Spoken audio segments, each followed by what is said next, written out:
What's the difference between rest and active recovery? On this week's episode of the Exercise is Health podcast, it's exactly what we're exploring. We're going to cue our introduction and dive right into this conversation.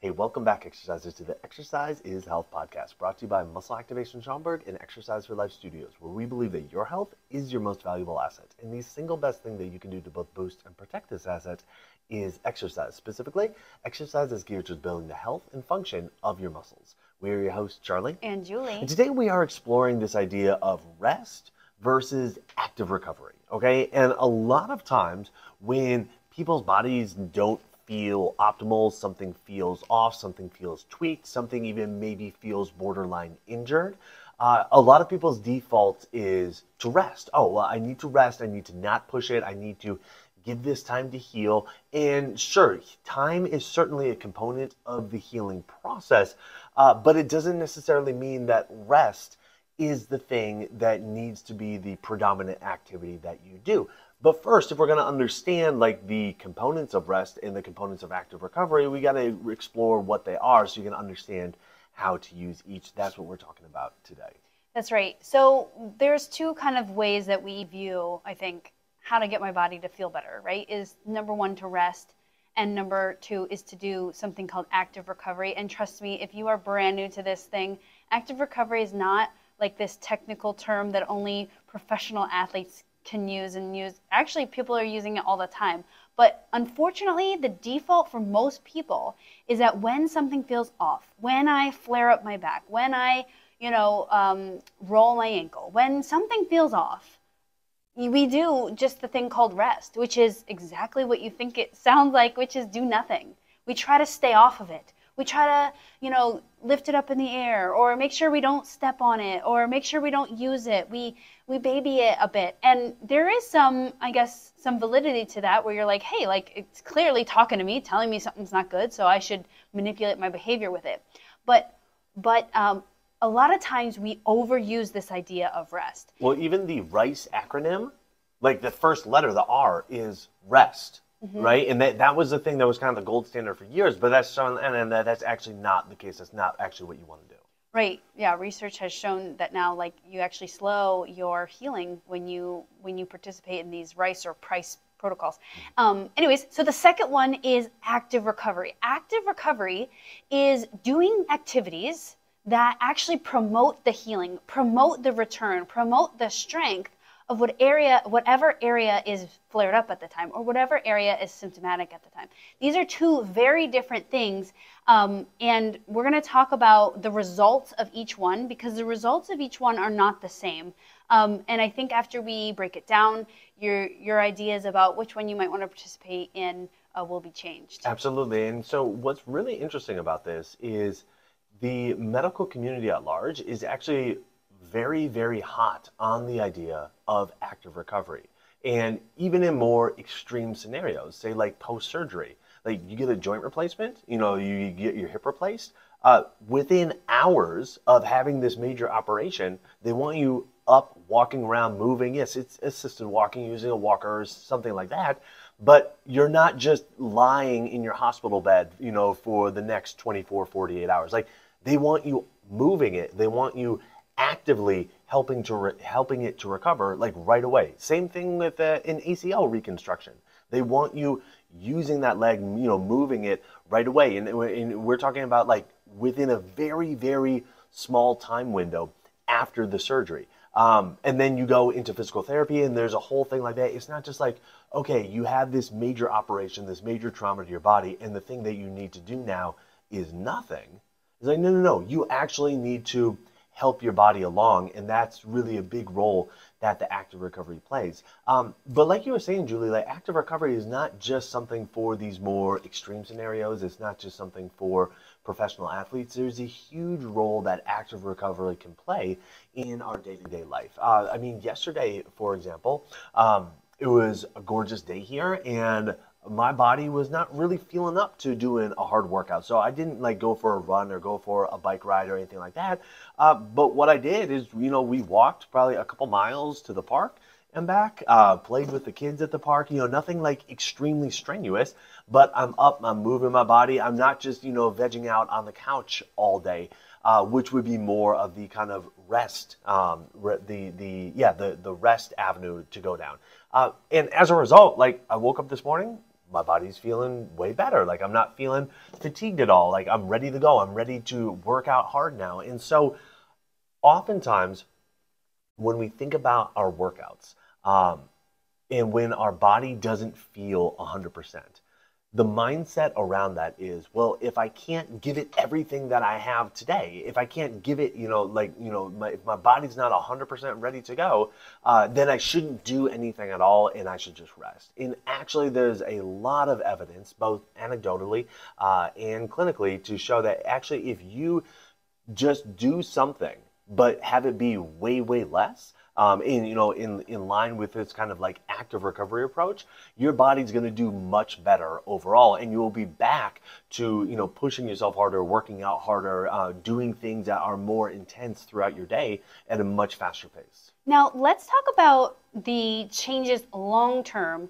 if you participate in doing a whole bunch of resting and a whole bunch of active recovering, which is what Charlie just talked about, which is like the light movement, things to help recover whatever's flared up. And now these principles are going to apply whether you're doing it like what Charlie was saying. Like he had a long week of workouts, hard workouts, and his body was just ready for some like downtime, which we would normally say like, oh, you need a rest day. But really it means like you need an active recovery day, right?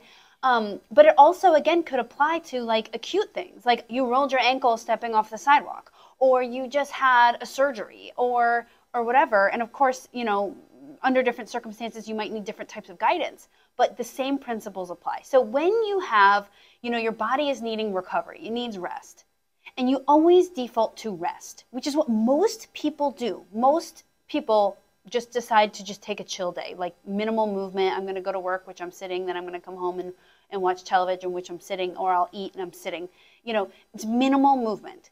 Over time, if you use that route to recover, then what happens is that your body will return to a weaker level of baseline because you've just had a day or a week or a month, however long you rest, of not stimulating and challenging your muscles. And we know that when you're not stimulating and challenging your muscles, the strength level, conditioning level drops, right? So you're returning hopefully to a symptomatic baseline, meaning like, oh, my flare-up is gone. Oh, my fatigue is gone. Oh, my zinginess in my shoulder's gone.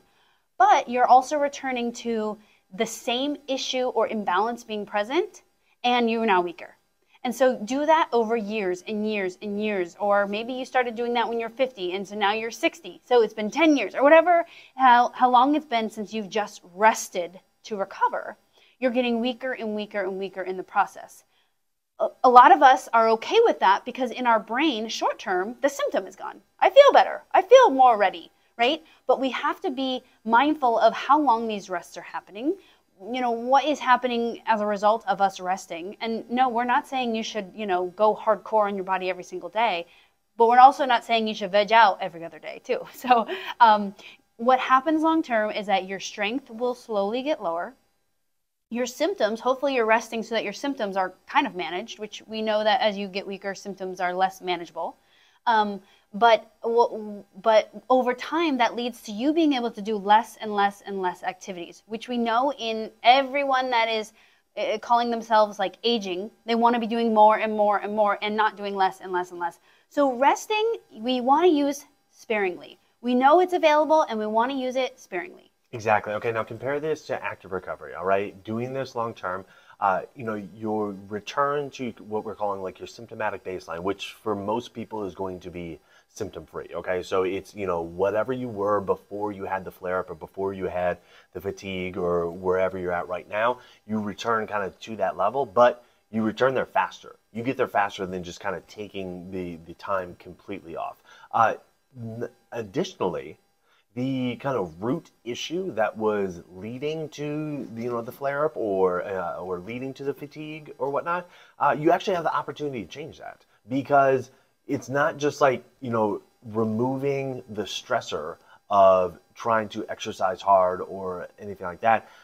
you're actually doing something to try to facilitate a positive change in your body with the active recovery. And so because of that, you have the opportunity to then change that root cause of what was leading to the flare-up or was leading to the fatigue, which over time can allow you to, again, return to your activities stronger, ready to handle more, because you're not just, again, removing the symptom that you were feeling, you were actually changing what's going on within your body to, get you back to your baseline faster, but also addressing the root cause in the process. And when you implement active recovery as opposed to rest long term, again, this is just a compounding effect where it can allow you to keep doing more of what you want to do for the long term. And that's really kind of the magic of this, is that every time you have a flare-up, you're not taking a week off, 3 weeks off, 3 months off. It's like something comes up and you keep kind of going and doing what you are doing, but you're doing it in a way that allows your body to recover. And so you don't lose as much ground of what you were building from a strength perspective, from a conditioning, overall fitness perspective, from a mobility perspective. You can keep building your body up even in the recovery process, which allows you to maintain your strength, your fitness, your conditioning for a longer period of time. Charlie, as you were describing this active recovery thing, it made me think of an analogy that I like to use with my clients. Okay, so here it is. What the most annoying thing for me is when I get sick. I hate the feeling. It reminds you like how much you love to, I love to go and I like to feel good. And then when you're sick, you just feel like, I feel terrible, whether it's like a cold or, whatever kind of illness it is. And the bad feelings that you have is like your immune system kicking in. But I would never go to that situation and be like, immune system, I wish you were eradicated and gone. No, because then I would probably expire after my first cold ever, right? You want to have your immune system.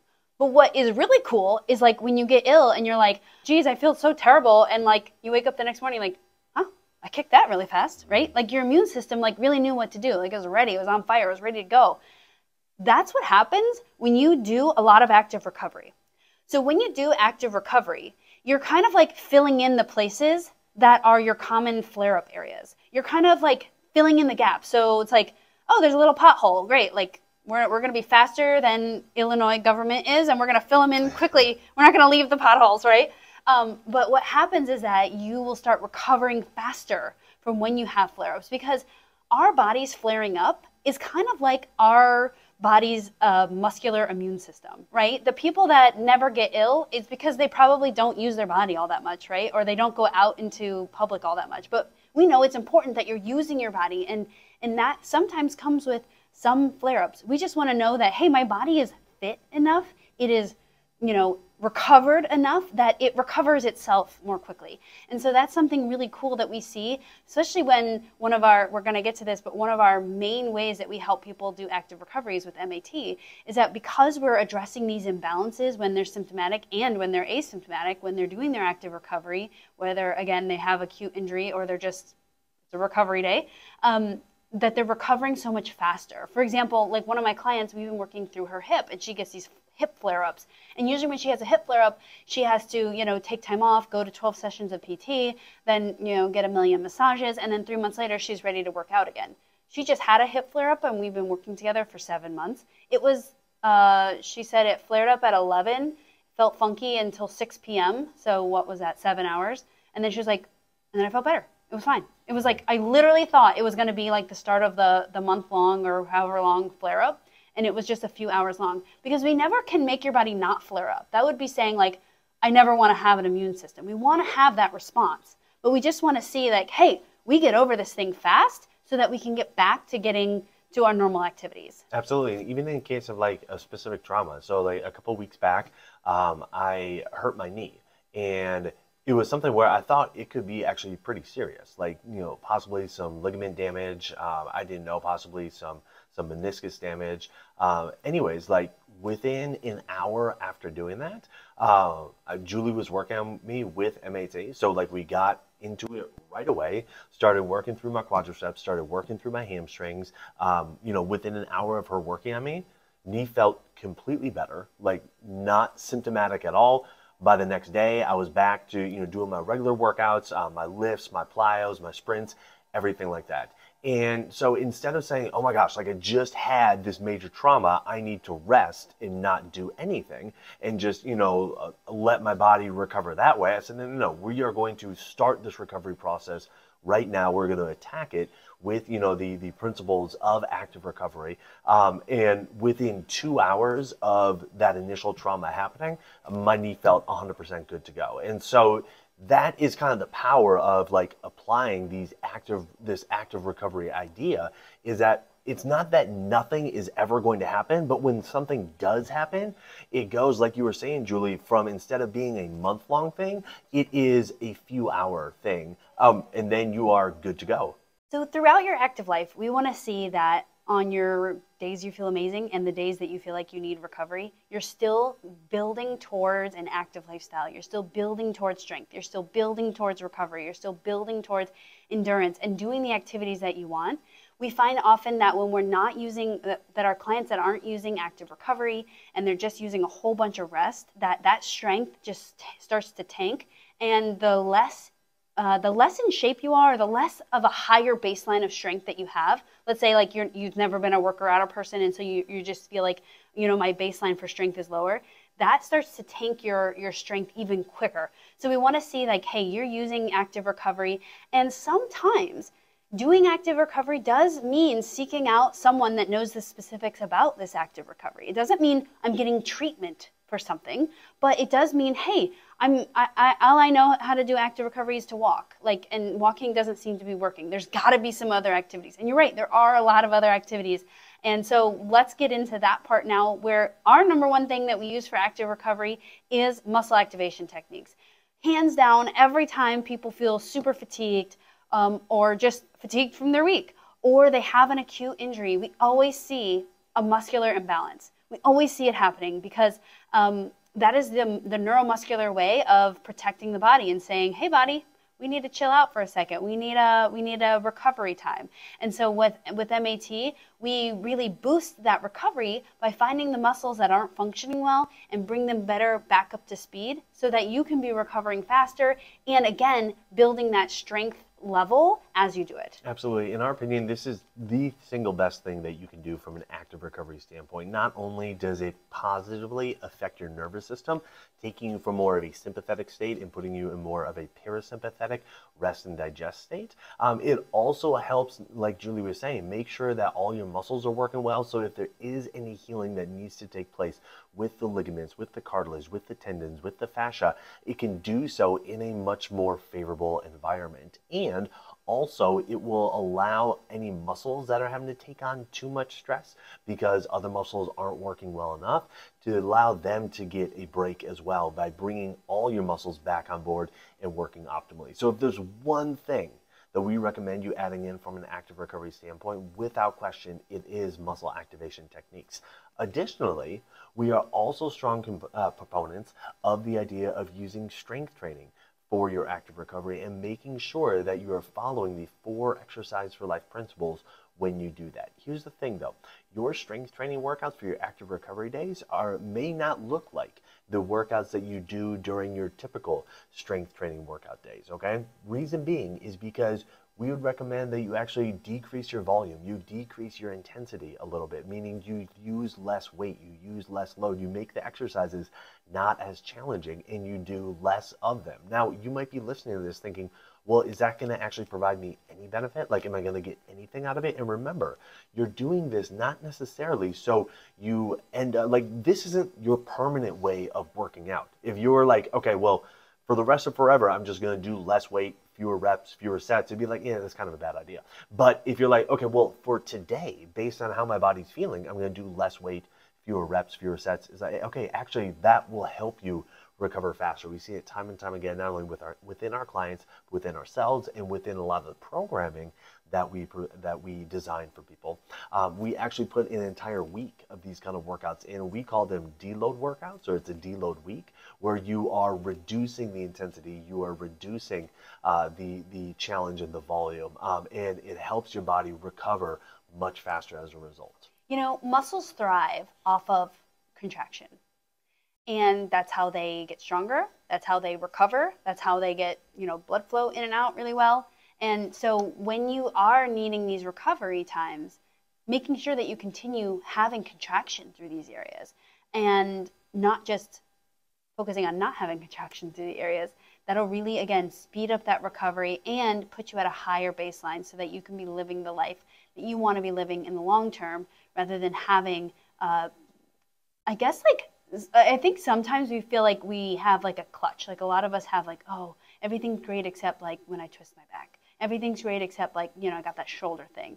And so we want to see that over the years, that is not declining, that is actually improving. Like once you've identified like your flare-up area or whatever, a lot of people have that you're actively working on it so that you're able to do more and more and more. I mean, Charlie, just this weekend, I remember saying to you, like, what do people do when they don't have MAT? I know like we are so in the MAT world and we get MAT literally every week. We're like, what do people do when they don't have MAT? And we both looked at each other and we say, they call themselves getting old. Yeah. They call themselves getting old, meaning I'm not recovering from my life as well, right? Because and most people just don't have the tools, or a lot of people just don't know what MAT is, but they don't have the tools to then recover appropriately because we haven't been taught how, and it's not normal. Like most of the time, like I've had clients say like, Julie, I don't think I can push 100% today, so maybe I just shouldn't come to my workout. And I'm like, that's ridiculous. Every time you work out, it should be the appropriate amount, which sometimes is 100, which sometimes is 50%, which sometimes is 25%, which sometimes is an MAT session, it's a recovery session. So always thinking about it in that way. Like, hey, if I want my muscles to recover, they have to be contracting. They do not recover very well when they're just resting and chilling. We want to have blood flow. We want to have neural activity. We want to have contraction and force going through the area to help your body boost you in the right direction. Absolutely. So if you'd like our guidance and our help implementing these two different aspects of active recovery, if you're in the Chicagoland area or are willing to travel to the Chicagoland area and would like to see us for muscle activation techniques, all you have to do to check out our schedule and get scheduled up with us is go to www.matschaumburg.com. On our website, you can find a big green button that says Get Started. You click that and you can schedule yourself for your initial consultation and assessment. And if you would like our guidance with implementing the 4 Exercise for Life principles into your workouts so you can start using your strength training not only as active recovery, but to help you build your strength, health, and function overall in under 25 minutes right from home, all you have to do is go to www.exerciseforlifestudios.com. You can get your first 30 days to the membership for free by going to www.exerciseforlifestudios.com. You'll have access to all the programs and all the workouts, including our entire subsection of specific recovery workouts. So who do you know that needs to hear this episode? Who do you know that is finding themselves more times than not just taking rest days because of how their body is feeling? Share this episode with them so they can understand why switching rest days for active recovery days not only will be beneficial in the short term, but allow for them to make greater progress and keep their progress for longer long term. And while you're online, head on over to Apple Podcasts, Spotify, or wherever you listen to us and leave us a rating and review. Not only does it help people find our podcast when they're looking for information on exercise, it helps them find our podcast when they're looking for information on health. So if you found value in this conversation today, let us know by leaving us that 5-star rating and review. Well, thanks so much for tuning in. We always appreciate it. Have a fantastic week, and we'll talk with you all next week. This podcast is for information purposes only. The statements and views on this podcast are not medical advice. This podcast, including Julie and Charlie Gates, disclaim responsibility for any possible adverse effects from the use of information contained herein. Opinions of guests are their own, and this podcast does not endorse or accept responsibility for statements made by guests. This podcast does not make any representations or warranties about guest qualifications or credibility. This podcast may contain paid endorsements or advertisements for products or services. Individuals on this podcast may have a direct or indirect financial interest in products or services referred to herein. If you think you have a medical issue, consult a licensed physician.